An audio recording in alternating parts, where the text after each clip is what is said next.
Halo teman-teman semuanya, Assalamualaikum warahmatullahi wabarakatuh. Om Swastiastu, Namo Buddhaya, salam kebajikan. Oke teman-teman, dimanapun Anda berada, mudah-mudahan teman-teman diberikan kesehatan dan dimudahkan rezekinya. Amin Allahumma amin. Oke, tema kali ini adalah tentang budaya dan bahasa, di mana bahasa Indonesia ini adalah karya dari negara Indonesia sendiri. Begitupun juga bahasa Melayu adalah karya dari negara Indonesia. Perlu orang-orang Malaysia ketahui bahwa bahasa Melayu yang dipakai oleh Malaysia sendiri adalah produknya asalnya dari Indonesia, karena Indonesia ini adalah tongkat estafetnya, adalah kerajaan Sriwijaya Majapahit adalah tongkat estafetnya di Indonesia ya teman-teman, karena Indonesia hampir menguasai seluruh Nusantara, hanya kepotong Malaysia, Brunei dan Singapura. Oke teman-teman, oleh sebab itu saya akan mereaksi tentang warga negara Malaysia yang mereaksi tentang bahasa Indonesia. Oke teman-teman, saksikan video yang satu ini, tonton sampai selesai. Jangan lupa like, comment, dan subscribe. Guys, kalau di Malaysia ini kita tahu ya, sekolahnya ada 3 jenis. Sekolah kebangsaan Cina, sekolah jenis Cina, sekolah jenis Tamil, dan sekolah kebangsaan biasalah. Jadi ada 3 jenis sekolah guys. Mungkin salah satu itu juga sebabnya yang membuatkan Chinese ataupun berbangsa Tamil yang ada di Malaysia ini kurang fasih untuk berbahasa Melayu ataupun berbahasa Malaysia ya. Cuma kalau kita lihat, kalau di Indonesia itu hanya ada satu sekolah saja, sekolah Indonesia. Jadi mungkin kerana itulah yang membuatkan juga sebabnya warga Indonesia itu, kalau kita lihat bangsa ataupun suku Tionghoa di Indonesia itu, mereka akan fasih berbahasa Indonesia. Mereka lebih kepada bahasa Indonesia kerana mereka daripada sekolah lagi sudah diterapkan dengan bahasa Indonesia, percakapan Indonesia ya.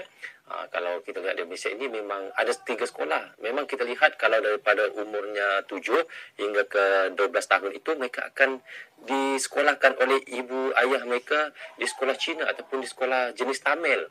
Jadi itulah yang membuatkannya apabila mereka untuk masuk ke SMA ataupun SMP, baru mereka akan masuk ke sekolah kebangsaan biasa.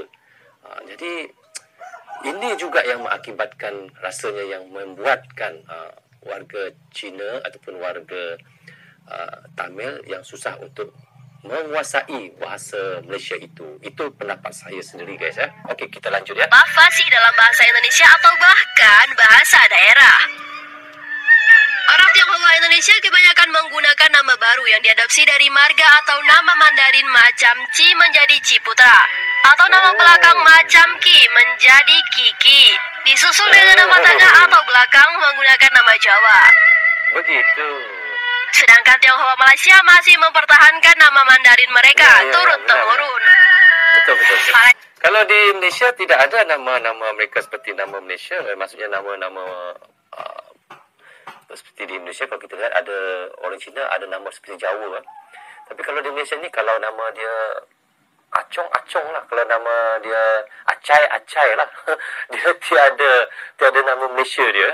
Dia tetap nama Cina dia sendiri ya. Malaysia masih mempertahankan nama Mandarin mereka turun-temurun.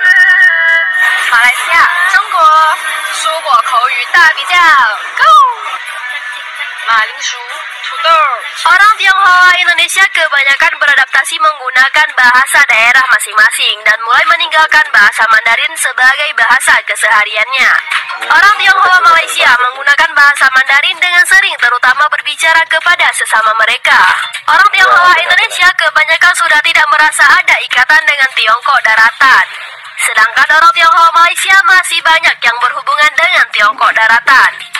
Orang Tionghoa Indonesia umumnya sudah banyak yang menganut kepercayaan Kristen, Protestan, atau Kristen Katolik. Sedangkan orang Tionghoa Malaysia mayoritas Buddha dan Konghucu. Orang Tionghoa Indonesia cenderung lebih mudah bergaul dengan etnis lain dibandingkan orang Tionghoa Malaysia. Terlepas baik buruknya kebijakan Orde Baru dulu, kebanyakan orang Tionghoa Indonesia mulai setia dan aktif untuk bersama-sama membangun dan terus melaju untuk Indonesia yang lebih maju. Jika ada penambahan, silakan diisi di kolom komentar ya. Sampai jumpa. Ya, sampai jumpa lagi. Oke guys, dari apa yang sudah kita tonton dan reactionkan tadi, dikabarkan tadi ya, orang Cina di Indonesia dan Malaysia memiliki perbezaan yang sangat mencolok lah.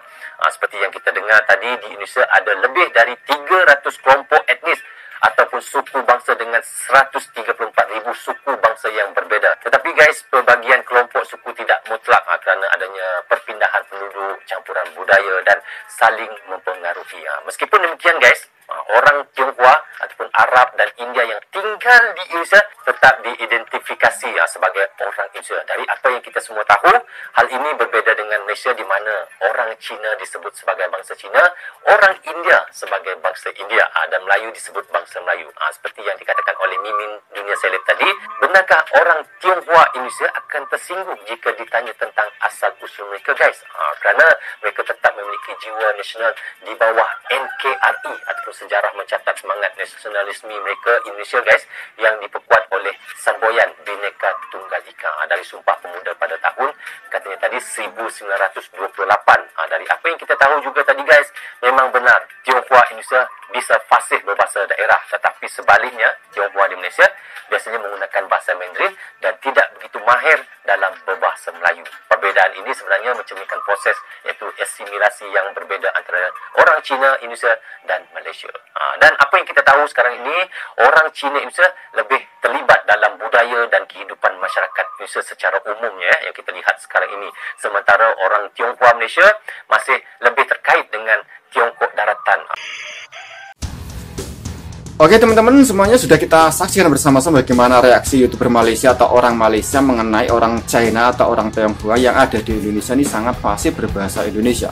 Bahkan kita lihat bersama-sama ada orang Tionghoa itu mampu memakai bahasa daerah. Jadi kalau orang China yang ada di Jawa itu kelihatan medok gitu. Logatnya kayak saya gitu ya, medok gitu. Ini berbeda di Malaysia. Di Malaysia itu kalau orang China yang sedikit mampu berbahasa Melayu itu logatnya Chinese-nya itu sangat kelihatan. Logat Mandarinnya itu sangat kelihatan. Ini berbeda dengan Indonesia. Indonesia orang China dimanapun, misalnya China Jawa ya kelihatan logat Jawanya, China yang ada di Medan kelihatan Bataknya, ya mungkin China yang ada di Jawa Barat kelihatan logat Sundanya. Oke teman, ini adalah Indonesia teman. Indonesia ini adalah mampu memartabatkan bahasa dan budayanya. Jadi kalau Malaysia ingin mengklaim bahasa Indonesia itu tidak mungkin dan harusnya tidak terjadi. Karena apa? Karena bahasa Melayu yang ada di Malaysia ini pusatnya dulunya itu di Indonesia. Oke lah, dulu belum ada Indonesia dan Malaysia. Tetapi apa? Kerajaan terbesar seperti Sriwijaya ataupun Majapahit ini adalah tongkat estafetnya larinya kemana? Ya ke Indonesia.